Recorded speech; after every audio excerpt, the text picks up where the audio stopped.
One of the things I love most about the day and age that we live in is how much information there's out there from extremely successful entrepreneurs. And in today's video, we're going to be dissecting How to Make $5 Million in 8 Weeks by Alex Hormozi. Hormozi is always giving out some of the best value in the industry. And I feel like anytime I come across any of his content, there's at least 2 or 3 things that I learned from it. And I'm sure compounded over time, that's going to add up to millions and millions of dollars, not only for me, but probably for a lot of you guys as well. So I figured I haven't seen this video yet. Seems super interesting. Let's watch it together. We doubled the profit of a $5 million business in less than 8 weeks. And we followed a single specific process that I'll break out in this video. And at the very end of the video, I'll walk you through a hypothetical example of a calves business, that would be the best business ever, that taught people how to grow their calves so you can apply it to your business using the same process. So I want you to imagine you have a business or you'd like to start a business that has 100 customers that pay $100 a month. So I'm trying to use the simplest math possible. So 10K a month? $100 a month. So that means it's doing $10,000 a month in revenue. Quick maths. Now, let's assume that in order to fulfill those customers, we have $8,000 a month in costs. So we're making $2,000 a month in profit. $10,000 top line, $2,000 bottom line, $8,000 of cost. That's the business. Now, you rub a magic iPad.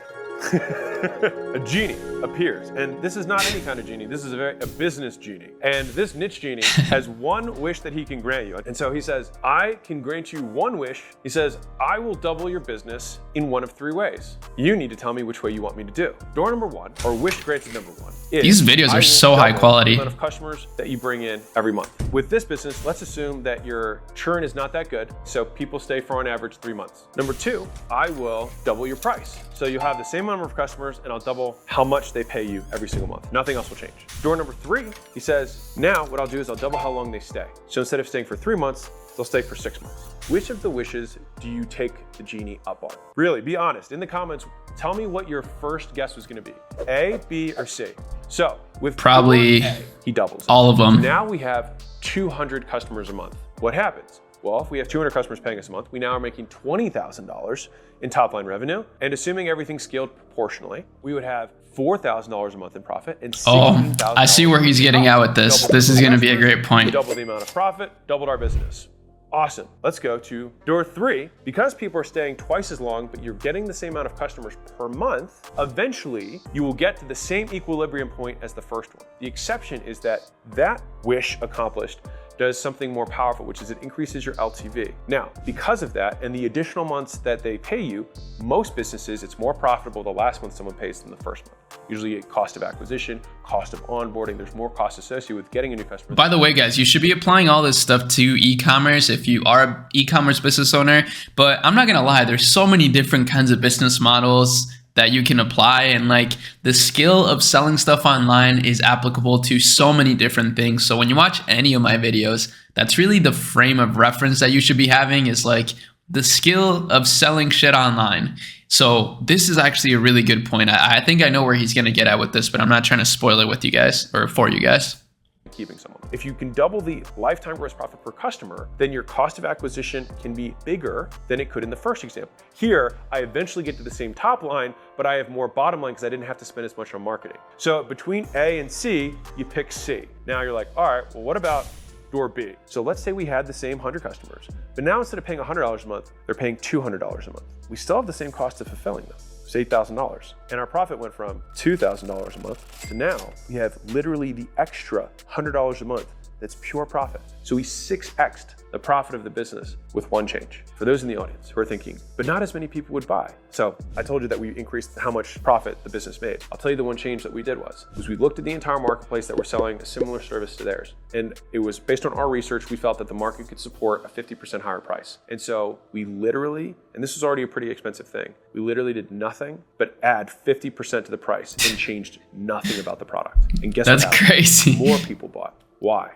Because when something becomes more expensive, people perceive its value in a higher way. And because of the brand that the person had, it was more aligned with the person to have a higher price tag. Now, most times in most markets, you have supply and demand. And when the price goes up, demand goes down in most markets. Now, not all markets, and more times than not, it doesn't drop by the same proportion. So if you double the price, sometimes you sell a third fewer. But if you double the price and you've 6x the profit potential on a customer, if I 6x my profit on a potential customer and I do it at 2/3 the price, then I tripled the profit. This is so simple and interesting because like I'm not gonna lie, my first thought right here is like, okay, well, if you increase your price though, you're gonna get way less customers, which is probably true. Like objectively, it's probably gonna be true. But at the same time, I feel like Alex Hormozi has so much more experience, and him saying it, and also him applying this to his businesses, right? Even though there is one difference, these are service-based businesses, but still, ultimately, every business solves some sort of problem.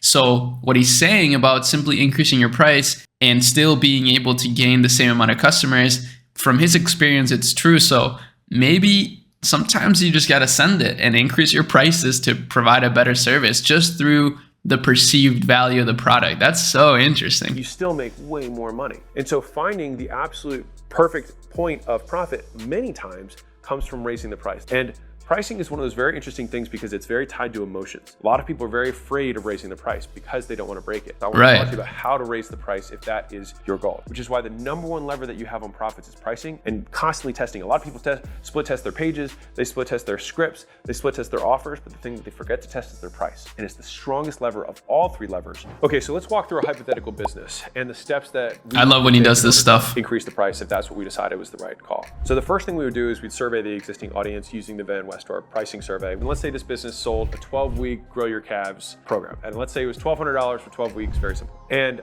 on the first third of the survey, we're trying to find out more about the customer. So we're like, hey, what was the main reason that you bought this? Was there an event that was coming up that incentivized you to do it? What's your current income level? What's your job? What was the primary way that you found out about us, right? So it's like, okay. Ooh, surveying is a really good idea. This is something I need to do more of, actually. This is a great reminder because it's probably the easiest way to figure out what's working in your business is simply asking your customers, the people that convert, what worked for them to convert, where they found you, what ad they saw, etc., etc. And there's so many apps on Shopify, for example, that allow you to do this. Shopify is goated for hosting any sort of online business, so make sure you start your business with Shopify in the description. We're good homies. But yeah, that's a great tip. Just literally surveying your customers. Hold up, it's so bright in here right now. That we know about the avatar. And so we've got those client demographics. Okay. Second part is the 4 questions of the Van Westor. What if it was super expensive? What if it were way too cheap? What if it were a stretch? And then what if it were a bargain, right? Those are the 4 questions. Now we say, of all the things that we do in our calves program, which is the book, the training, the nutrition,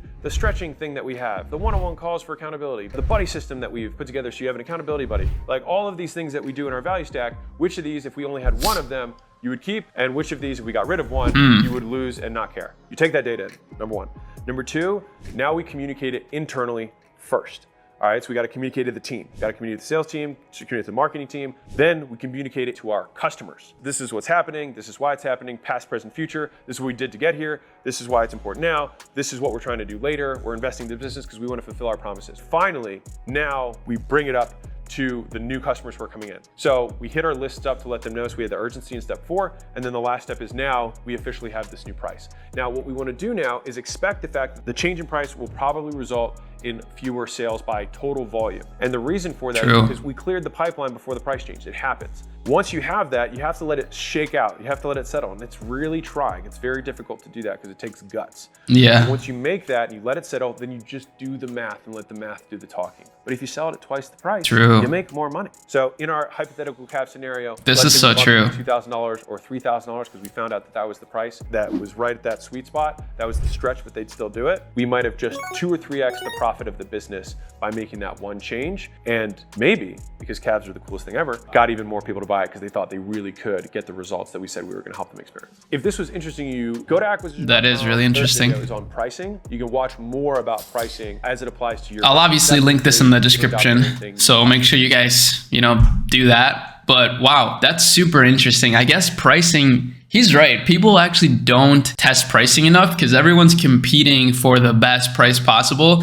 especially with the Amazon model, right? Like Amazon is just taking over the e-commerce industry. And, Amazon is notorious for having the best price, the best shipping, the best everything. But what if you just simply created a more luxury product, a higher perceived value product, and brand around something? This is the cool thing about what this guy's talking about, Alex Hormozi, is that when you do increase your prices, let's say, if you do end up making way more money, which you probably will, assuming, you wait it out and you actually get through, getting less customers, you now will have more money to actually make the product better. So I think that's one thing that he doesn't mention here because it's a 6-minute video. But when it comes to business, the goal is always to improve your product. So if you're not making any sort of money, then it's going to be really hard to actually do that. So it is in your best interest and in your customer's best interest for you to profit a lot so that you can actually invest that money into more research and development, into making the product better, unless you want to spend it on a Lambo or something like that. But